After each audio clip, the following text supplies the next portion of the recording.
What's up? Oh, What's up, everybody? I'm so happy you're back, Stephen. Man, it's good to be back, man.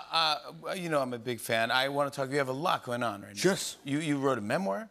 Yeah, I did, man. I mean, look, damn it, they made me. I wanted to make sure they made me. Yeah. I wanted to be, honest and tell my story to some degree. I've been blessed and fortunate enough to have some success. I mean, I am on the Tonight Show. That's exactly right. Do you have a... Is there a title?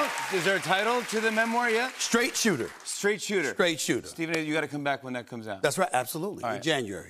Congrats at First Take every morning. It's the #1 show for, was it 10 years now? 10.5 years, man. Congratulations. Did you know that it was going to be this huge? Oh, yes, I did.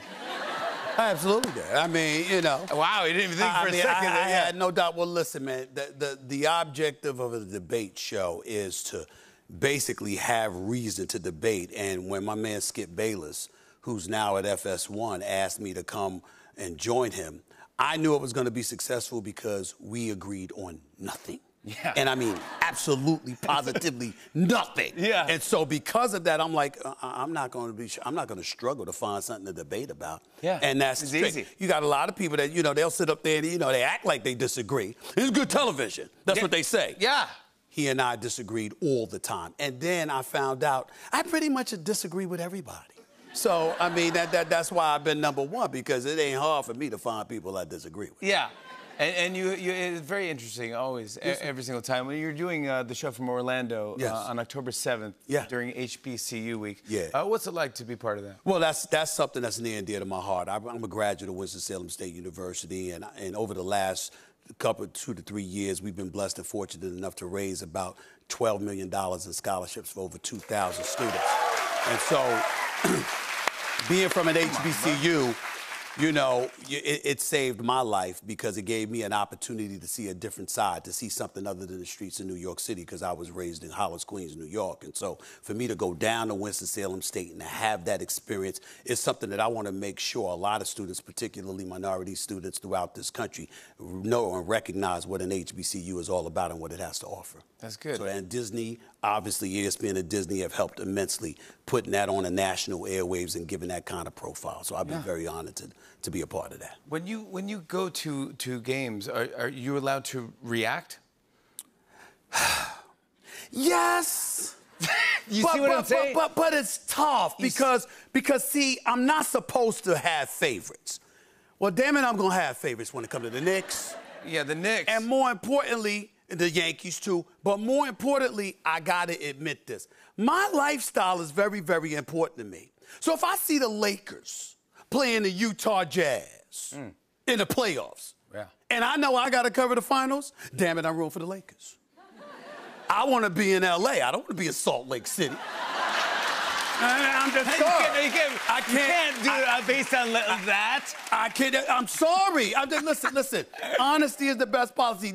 We don't want people lying to each other, do we? No, of course not. Let me ask you some other questions because you feel like you're revved up now. Me? Yes, I feel it. No, here we go. Aaron Judge, he's about to break this single-season home run record. Everybody. But he's also. He's about to renegotiate his contract. Well, first of all, he deserves his money. Let's pay Aaron Judge. Let's be very, very clear about that. Of course. Here's the problem. They didn't pay him originally.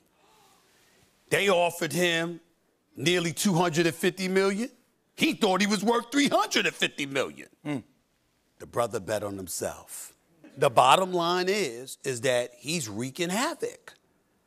RBIs, home runs, batting average. So they're gonna have to pay him. And there's somebody in Queens that is the new Steinbrenner and the Mets owner, Cohen.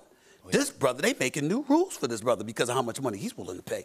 He writing stuff off. I mean, billion, whatever. And I think that he's plotting to take Aaron Judge away from my Yankees. Now, I'm Yankees first, New York always. Knicks first, New York always, because I'm a native New Yorker. But I don't want to see him in a Mets uniform. No. It's a different kind of pinstripes in the Bronx. So that's the New York Yankees. I don't want him to leave. Okay. And I'm worried. And what are you going to tell Aaron? Aaron, if you're watching, he watches. Please stay. No. Please, just say, Aaron. No, you yell. You tell it. You stay. Aaron. Yeah, Aaron. You stay at the Yankees. Look, they made a mistake not paying you. Come on. They made a mistake not paying you. Come on, Aaron. Now, here's what the deal is. Yeah, you go back to the negotiating table, and you look at the numbers, and you say, how you like me now? What's up? Exactly right. Yeah, how you like me now? But, if they pay you, take the money. No. Don't go to Queens. Right. I lived in Queens, okay? All right, it's better than the Bronx. But you ain't there anyway. You know you in Midtown. You know you in Manhattan. He listen to Jeter. He in Manhattan, man. He ain't in the Bronx anyway. He ain't trying to take no damn D train. What is... Okay? He in Manhattan, man. Okay, he in Manhattan. Oh, my God. Come on, man. We don't need him going to the Mets, man. We don't need that. We don't deserve that. We don't deserve that. No Mercy. Yeah. Your podcast. Yeah. This starts next week? Yeah. Monday. Monday it starts. Right. It's not a sports podcast necessarily. Not at all. Not at all. I don't know. I don't know what they were thinking unleashing me with this one, bro. I ain't gonna lie. Yeah. You know, I mean, we talking about politics, news, pop culture, entertainment, current events, the whole bit. There are no limitations. I still, obviously, when a sports subject is percolating, I can talk about that too. It's not just a sports podcast. I can talk about anything. It's owned and operated by me in partnership with Cadence 13, and I'm in 100% control of content. Yeah. They done unleashed the brother. They done unleashed the brother. That's what I'm talking about right there. Stephen A. Smith. His new podcast, No Mercy, starting this Monday. Aaron, stay a Yankee. Yes! We'll be right back. Say it again. Some blunt. Stay a Yankee. Stay a Yankee. Come on back more tonight. It's the elephant in the room. Hey.